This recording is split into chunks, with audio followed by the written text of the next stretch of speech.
Meus irmãos, graça e paz a todos, estamos aqui para mais uma super dica de leitura de mais uma obra sobre Paulo. Paulo, apóstolo, um trabalhador que anuncia o evangelho, de Carlos Meters. Carlos Meters. E quem é esse camarada? Professor de Novo Testamento, especialista em Paulo, especialista em teologia paulina, nas cartas paulinas. Ele também é historiador. Eu não sei se ele está vivo ainda. Eu não consultei. Eu não sei se ele está vivo ainda. Mas é uma obra maravilhosa. É um pequeno livro, né? Mas traz informações sobre Paulo fantásticas, gigantescas, informações importantíssimas para você que tem curiosidades em descobrir sobre o maior apóstolo que o Novo Testamento fala ou traz à tona a sua biografia. Claro, não desprezando os outros apóstolos. Não desprezando os outros apóstolos. Que fique bem claro. Então, sem delongas aqui, vamos abrir. Né? Esse livro vende bastante. E é uma coleção, faz parte de uma coleção. Vou mostrar aqui para vocês. Ó. A coleção é Por Trás das Palavras. Aqui está toda a coleção. Ele escreveu algumas, né?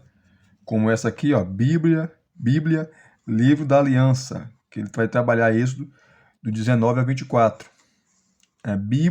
Bíblia, livro feito em mutirão. Também aqui, ó, tá? Aí tem outro aqui também dele, ó, que ele trabalha o Apocalipse de João. E esse de Paulo. Então é uma série maravilhosa. Continuando aqui, tá? Aqui vem que hoje é comum, né? Nas obras, você coloca o celular aqui, né, em cima, na câmera, e vai te direcionar para o site da Paulus.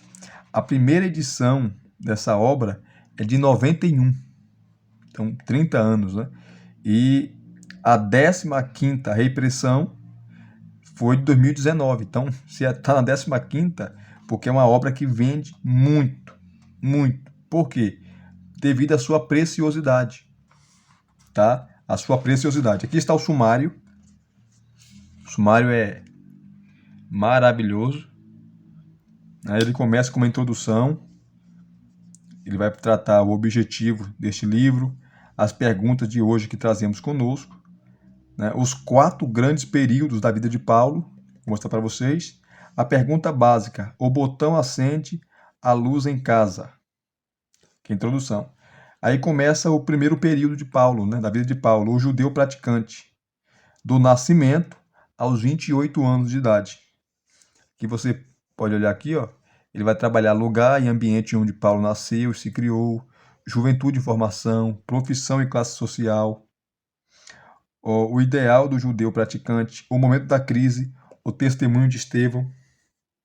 O segundo período da vida de Paulo, o convertido fervoroso, que vai dos 28 aos 41 anos de idade.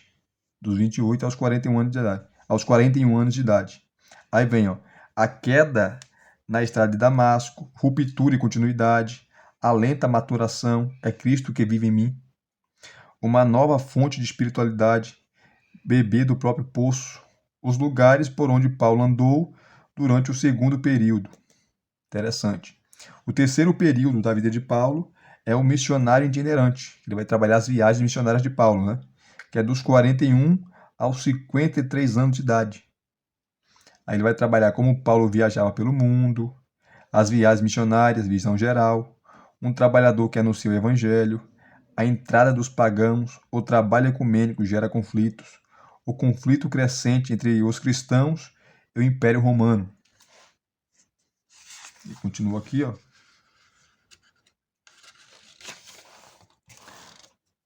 Uma espiritualidade do conflito, o lugar da mulher na vida das comunidades fundadas por Paulo, Paulo missionário e coordenador de comunidades, e o quarto e último período dele, né, o prisioneiro e o organizador, dos 53 anos até a sua morte aos 62.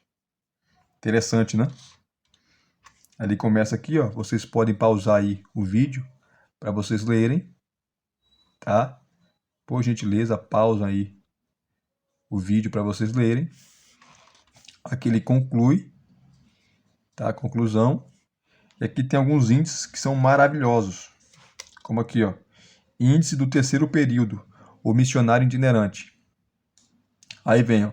Como Paulo viajava pelo mundo. Aí vai. As estradas e as cidades, os amigos, a comunicação e as muitas línguas, a saúde. Tá? Segundo, as viagens missionárias, a visão geral. Vocês podem pausar aí o vídeo para vocês lerem, tá? Para ganhar tempo aqui. Aqui ele continua. Esse índice. Um trabalhador que anuncia o evangelho. Tá aqui, ó. Excelente também. Vão pausando aí para vocês irem lendo. 4. A entrada dos pagãos, que é um índice do capítulo 3, né? A entrada dos pagãos, o trabalho ecumênico causa conflitos. 5. O conflito crescente entre os cristãos e o Império Romano. Está aqui, ó. E 6. Uma espiritualidade do conflito. Que ele continua. O lugar da mulher na vida da comunidade fundadas por Paulo. Tá? O caso concreto da comunidade de Timóteo. Paulo, missionário e coordenador de comunidades. Aí vem a introdução. Primeira parte, orientações gerais para o estudo. As várias possibilidades de estudo, aí vai. Ele vai trabalhando aqui, ó.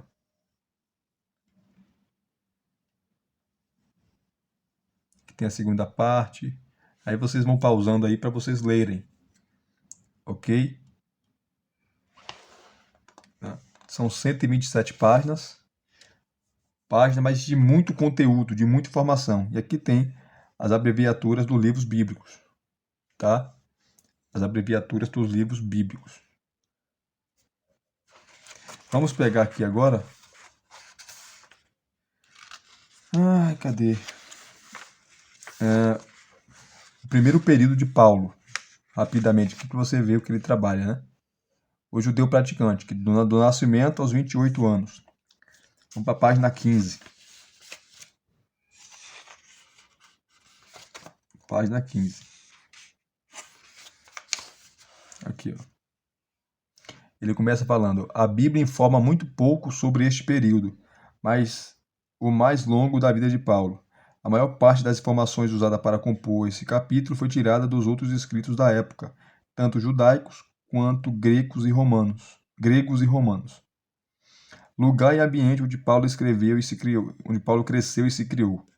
Paulo nasceu em Tarso, na região da Cilícia, Ásia Menor, que é a atual Turquia. Está o texto de referência, os textos, né? Cidade bonita, grande, conforme os cálculos de alguns estudiosos, tinha mais ou menos 300 mil habitantes. Muita gente, ruas estreitas, casas pequenas, vida apertada, muito barulho. Para o sul, a cidade se abria para o mar Mediterrâneo, para o norte. Se espremia ao pé de uma serra que subia até 3.000 metros de altura. Tarso era um centro importante de cultura e de comércio, possuía um porto muito ativo. A estrada romana que fazia a ligação entre o Oriente e o Ocidente passava por lá. Como é que Paulo, sendo judeu, foi nascer numa cidade grega da Ásia Menor? Da mesma maneira como os nordestinos que nascem em São Paulo, desde o sexto século a.C., houve muita migração de judeus para fora da Palestina. Em quase todas as cidades do Império Romano havia bairros judeus, cada um com sua sinagoga e organização comunitária. Eles formavam assim chamada diáspora ou dispersão. Havia uma comunicação muito intensa entre Jerusalém e a diáspora, romarias, visitas, promessas, estudo. Jerusalém era o centro espiritual de todos os judeus. Assim se entende como Paulo, nascido em Tarso, foi criado em Jerusalém. Ele mesmo dizia: todos os judeus sabem como foi minha vida desde minha juventude, e como desde o início vivi no meio do povo e em Jerusalém. Ele continua aqui, ó.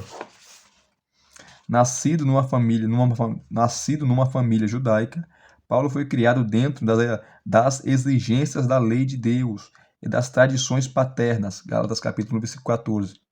Os judeus da diáspora eram judeus praticantes. Sua preocupação maior era a observância da lei de Deus.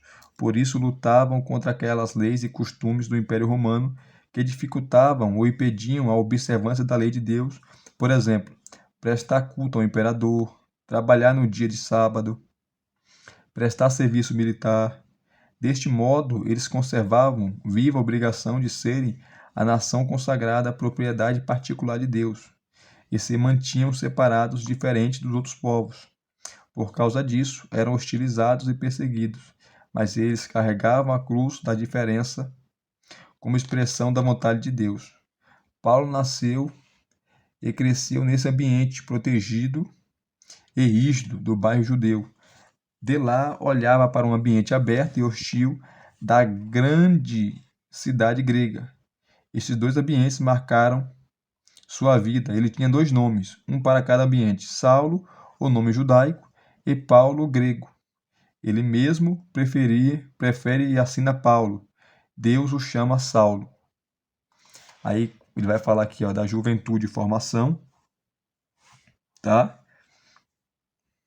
Que é interessante, ó. Vamos lá. Aqui, ó. Além da formação básica em Tarso, Paulo recebeu uma formação superior em Jerusalém. Estudou aos pés de Gamaliel. Esse estudo tinha as seguintes matérias, as matérias que Paulo estudou lá em Jerusalém com Gamaliel: a lei de Deus, que é a Torá, o Pentateuco. Aqui, ó. E a tradição dos antigos atualizava a lei de Deus para o povo. Tinha duas partes que eles chamavam na língua deles, que era Halaká e Hagadá. A Halaká ensinava como viver a vida, tá? De acordo com a lei de Deus. E a Hagadá ensinava como ler a vida, à luz da lei de Deus. Interessante, né? Aí vem a interpretação da Bíblia também, era outra matéria que ele estudou, que era chamada Midrash. Midrash significa busca. Ensinava as regras e o jeito de se buscar o sentido da Sagrada Escritura para a vida do povo e das pessoas. Ou seja, ensinava a descobrir que a janela do texto, por onde se vê o passado do povo, é também espelho onde se vê o hoje do mesmo povo. Então, Paulo aprendeu também sobre a Midrash. Interessante, né? As matérias que ele estudou. Aqui, ó. Paulo é da cidade. Jesus era do campo, do interior. As comparações de Jesus são quase todas do mundo rural: semente, campo, flores. As comparações de Paulo vêm do ambiente da grande cidade que marcou sua vida. Paulo pôde não ter entendido muito de roça e de plantas, mas entendia de jogos urbanos. Uma cidade do tamanho de Tarso tinha seu estádio de esporte, onde a cada 4 anos se organizavam jogos de atletismo, corridas, lutas, lançamento de disco, acertar no alvo, etc. Então Paulo usa também o conhecimento dele, desses esportes, e aplica a verdades espirituais. Como ele compara a vida cristã com uma maratona, com uma corrida. Aí ele fala que nós temos que prosseguir para o alvo, para o prêmio da soberana vocação que é em Cristo Jesus, está em Filipenses 3, né?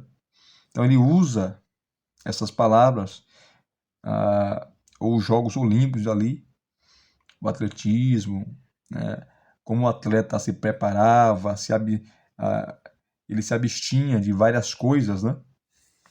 Não comia certos alimentos, enfim, era regrado Paulo usa isso, o exemplo do atleta. Ele fala na primeira carta aos Coríntios, capítulo 9, no final da carta ali, do capítulo, sobre isso. O crente tem que ser regrado também no sentido espiritual. Aqui, ó. Quando jovem, Paulo deve ter gostado dos jogos do estádio, pois como adulto deles, ainda se lembra e os usa para comparar as exigências do Evangelho. As exigências do Evangelho. Ganhar a coroa, né? Perseguir o alvo, alcançar o prêmio, lutar sem soltar, soco inútil no ar, correr na direção certa. Ele fala em combate e pugilato, conhece o esforço e a disciplina dos atletas. Então Paulo usa isso. Aí aqui vem a profissão dele, a classe social, tá?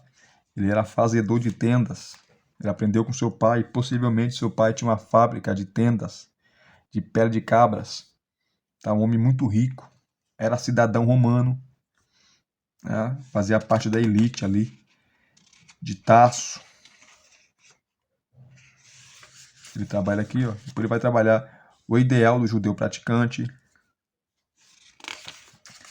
né? O momento da crise, o testemunho de Estevão, que é Atos 7. Depois o segundo período aqui, ó, o convertido fervoroso. Então ele vai trabalhando, né? Toda a vida de Paulo.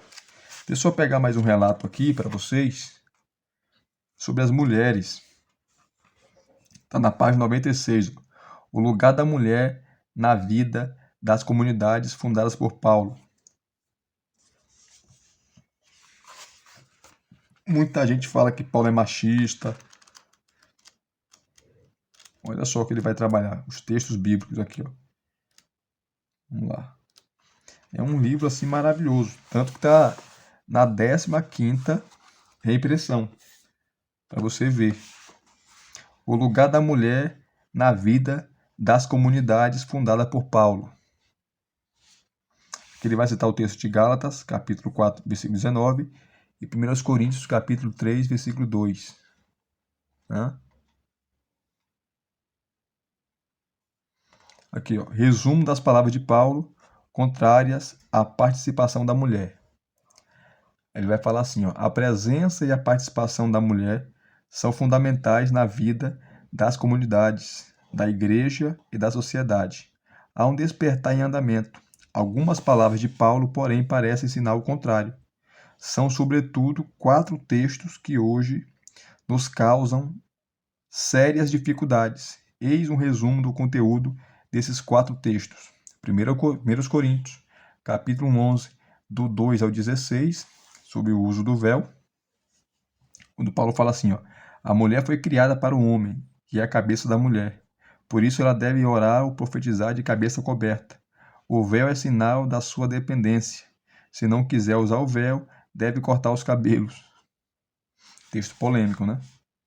1 Coríntios, capítulo 14, versículos 34 e 35, que a mulher deve ficar calada na igreja, e se tiver alguma coisa para perguntar, deve perguntar ao marido. Efésios, capítulo 5, do 21 a 24, onde a mulher deve estar sujeita ao marido, como ao Senhor, pois o homem é a cabeça da mulher, como Cristo é a cabeça da igreja. E o mais polêmico de todos, para mim, é 1 Timóteo, capítulo 2, versículo de 9 a 15, que durante a instrução, a mulher deve ser submissa e silenciosa, não pode ensinar nem dominar o homem, pois o homem foi criado primeiro. A mulher seduziu o homem, ela se salvará pela maternidade.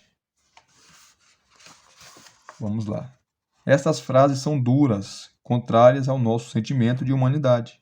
Já não combinam com a percepção que temos do Evangelho, mas são frases da Bíblia. Não temos o direito de cortá-las. Temos, porém, o dever de procurar entendê-las, pois pode ser que as tenhamos interpretado erradamente e que assim tenhamos contribuído para a dominação injusta do homem sobre a mulher. Por isso temos que ver o que Paulo quis dizer de fato. Vamos recolocar as palavras de Paulo no contexto mais amplo da sua vida e do seu trabalho nas comunidades. Isso ajuda a entender o que ele quis dizer de fato. Quando você conhece de perto o jeito de uma pessoa, você tem condições de entender melhor as coisas que ela diz e escreve. Vamos ver de perto o lugar que as mulheres ocupavam na vida do próprio Paulo e nas comunidades por ele fundadas. Não se trata de defender nem de absolver Paulo, mas de conhecer a verdade. Aqui, ó, as mulheres no contexto da vida e do trabalho de Paulo. Lembranças para as amigas. Romanos 16 ali, Paulo vai citar 11 nomes de mulheres que eram cooperadoras. Maria, Febe, e levou a carta até a igreja de Roma, Priscila, tá? E outras mulheres. Que ele trabalha isso aqui, ó. Aqui que ele trabalha. Segue, ó. Priscila, Maria, Júnia. Aí há uma discussão muito grande se Júnia era uma mulher ou era um homem. Né? Trifena e Trifosa. Os nomes assim maravilhosos, né? Trifena e Trifosa. Meu Deus do céu. Pérsida. Que ele manda lembrança para Rufo e sua mãe, Júlia e sua irmã Olimpas. Ele vai citar o nome de mulheres aqui que eram comparadoras. Né? Ele cita Priscila aqui, ó, Ápia, Lídia, Júlia e sua irmã Olimpas. Aqui vem aqui, ó, outro ponto. O lado materno e feminino da linguagem de Paulo. Então você tem que analisar todo o contexto das cartas de Paulo para você bater o martelo em relação às mulheres, né? Aqui, ó. Para descrever seu trabalho nas comunidades, Paulo usa imagens maternas e femininas. Ele escreve aos Tessalonicenses: tratamos vocês com carinho, qual mãe aquecendo os filhos que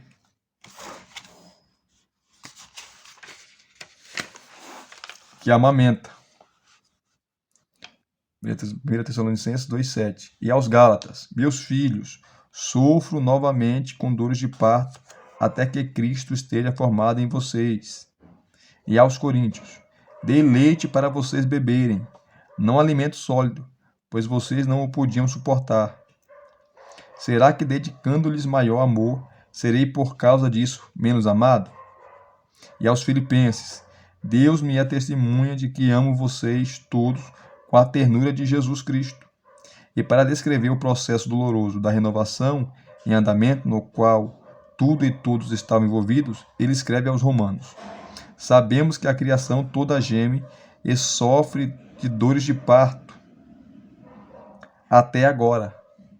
Romanos 8, o versículo 19 a 22 ali. Os gemidos na natureza. Então ele vai trabalhando toda essa questão aqui, ó, né, das mulheres.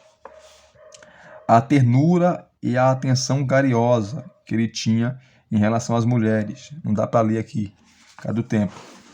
Né? Paulo e o casamento, que ele trabalha a primeira carta aos Coríntios, capítulo 7. Tá? É o capítulo mais extenso sobre o casamento. Ele vai analisando as passagens. Muito boa, viu?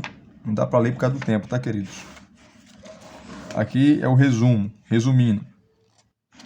Este é o contexto mais amplo da vida e do trabalho de Paulo. Acabamos de ver os dois lados da balança. Se tivéssemos só aqueles 4 textos duros, diríamos: Paulo é totalmente contra a participação da mulher na comunidade. E se tivéssemos só esses outros textos, teríamos a ideia exatamente contrária. Convém chegar a um equilíbrio. De que maneira? Como avaliar os dois lados? Qual deles deve pesar mais na balança? Aqui convém lembrar uma coisa muito importante. Aquelas palavras duras contrárias à participação da mulher, Paulo não as formulou como doutrina universal, a ser aplicada tal e qual em todos os tempos. Pelo contrário, foram formuladas como conselhos ocasionais para resolver o problema bem concreto de uma determinada comunidade. A título de exemplo, vamos ver de perto o problema que provocou um daqueles textos, o mais difícil deles. o caso concreto da comunidade de Timóteo. Esse texto é complicado, porque se você for entender que, do ponto de vista histórico, 1 Timóteo capítulo 2, versículo de 9 a 15, Paulo não entende assim, porque Paulo vai falar que a mulher não é permitido ensinar, porque primeiro foi criado Adão. Então ele usa o primeiro argumento, o argumento da criação. Primeiro foi criado o homem, depois a mulher. É a ordem da criação, primeiro argumento. Isso não tem nada a ver com historicidade. O contexto histórico ali da primeira carta a Timóteo. Segundo argumento, não foi Adão que foi enganado, mas Eva foi enganada. A queda. A queda. Então é um texto complicado, né? Claro, tem duas visões. A visão complementarista, que é aqueles que entendem que a mulher não deve pastorear. Eu entendo também. Liderar a igreja não é para a mulher. Eu entendo que a mulher pode pregar, pode ensinar, mas liderar a igreja, não. Ser pastora de igreja, não. Eu sou contra. Pastorear a igreja, eu sou contra. Tá? Mas outras coisas, não. Então ele vai trabalhar aqui, ó. Né? Então, só resumindo aqui, a visão complementarista e a visão... Agora eu esqueci outra visão. Não sei se é utilitarista. Tá? Se não é, me perdoe. Eu esqueci aqui agora. Que é a visão igualitarista, né? Igualitarista. Que é a visão que defende que a mulher pode ser pastora. E a briga é boa, né? Sobre essas visões. Aqui, ó. Na comunidade de Éfeso, onde Timóteo era coordenador, infiltrou-se um grupo de falsos autores. Eles inventavam doutrinas fabulosas, interpretavam mal a escritura, não aceitavam a ressurreição, proibiam o casamento e declaravam más coisas boas. Criadas por Deus. Faziam questão de guardar aparências da piedade, mas na realidade faziam da piedade uma fonte de lucro. Ligado ao grupo desses falsos doutores aparece o grupo de algumas mulheres. Para realizar seu objetivo, aqueles doutores conseguiram influenciar e cativar algumas senhoras desejosas de aprender coisas novas. Aqui está o texto. Sobretudo, algumas viúvas bem jovens ainda. Provavelmente eram mulheres recém-convertidas, pois participavam ainda das instruções. Eram mulheres de certa posse, pois usavam objetos de ouro, pérolas e vestidos suntuosos. Por isso mesmo, eram visadas pelos falsos doutores, pois sendo ricas, elas podiam acolhê-los e sustentá-los. Como já vimos, de acordo com o costume da época, os professores ambulantes eram acolhidos nas casas das famílias mais ricas. Esse é o contexto histórico, tá? Aquelas senhoras tinham uma sede muito grande de saber, estudavam sempre, rodeavam-se de professores para aquilo que lhe convinha, sem jamais atingir o conhecimento da verdade. Muito provavelmente elas procuravam o conhecimento em vista de uma liderança maior dentro da comunidade. Queriam ensinar e dominar. Influenciadas pelos falsos autores, rejeitavam o casamento, aceitavam qualquer doutrina estranha, andavam de casa em casa e já não cuidavam da própria família, provocando brigas, discussões, raiva e fofocas. Destruíam a paz na comunidade. A maneira como a carta apresenta e descreve a atuação dessas senhoras é negativa. É difícil saber exatamente o que havia por trás desse desejo das mulheres em se promover dentro da comunidade.